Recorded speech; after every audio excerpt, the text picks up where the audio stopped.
Tony, just how terrific was Dolander tonight? Did you see anything different, or was it just business as usual? He was better than he was last week, which is hard to do. You're in Oxford, tough place to play, and Mississippi's lineup, in particular when they're healthy, I know they were kind of missing a guy or two when we faced them, but still dangerous. But then you get to this lineup, and if you look at this lineup, just right, left, switch, speed, power. If you look at the split stats, I mean, they're about as balanced of a lineup as you're going to face. So, in our best, dreams or whatever, I don't know that you're going to see an outing like that out of any of our guys. But I mean, he put it together, and no disrespect to Frank calling pitches, but he kind of made it light work for us in the dugout. How impressive was his response after those 2 home runs in 7th?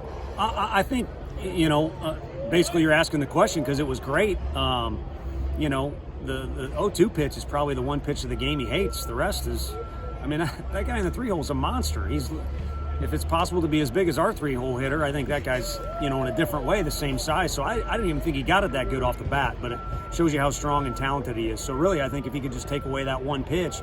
So while it's impressive he bounced back, I think he kind of knew he was in control and he was doing what he needed to do, throwing winning pitches. Why did you choose to go with him for the 9th? What did you see in the 8th that let you keep going with him? Well, it's a catch-22, and we don't know the answer until you run the guy out there, or maybe he could have wiggled out of that thing. Mm-hmm. But he finished the inning in such emphatic fashion, we probably should have let his day be done.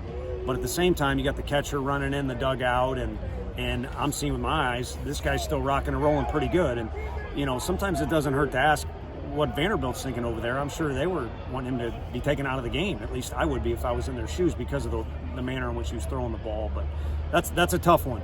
And to be honest with you, we were going to go to Redmond probably the top of the order regardless. But we let him go face Young. It's a one-pitch battle, and he kind of, I guess he would regret 2 pitches. He kind of didn't let that last one go. But I think we can give him a mulligan there because he threw about 98 pitches with conviction, and they all had stuff to them that would be tough for minor league teams to hit.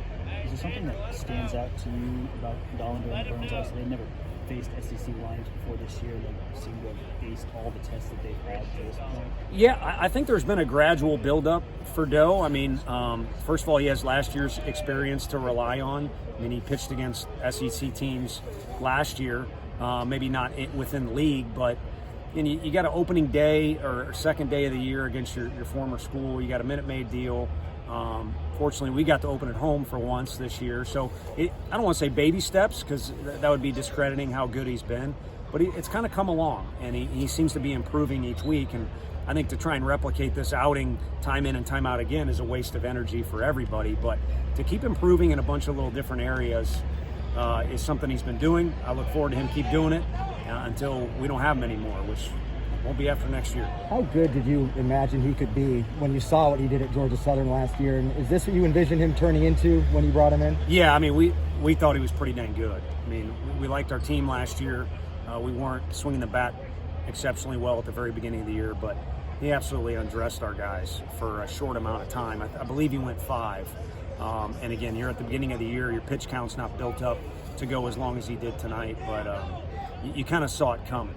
And then you figure out how good of a kid he is and also how the off-speed's kind of developed. Now you start to get, some exciting things there. And he's improved in a lot of little stuff like fielding his position and things like that. Tony, I guess every SEC game is the same on paper, but to come here and win a series, how much do you think that means to the guys? I think it means a lot. It's a divisional opponent. Obviously there's some familiarity with some of the roster. In particular, some of our guys that grew up in this area know the school real well.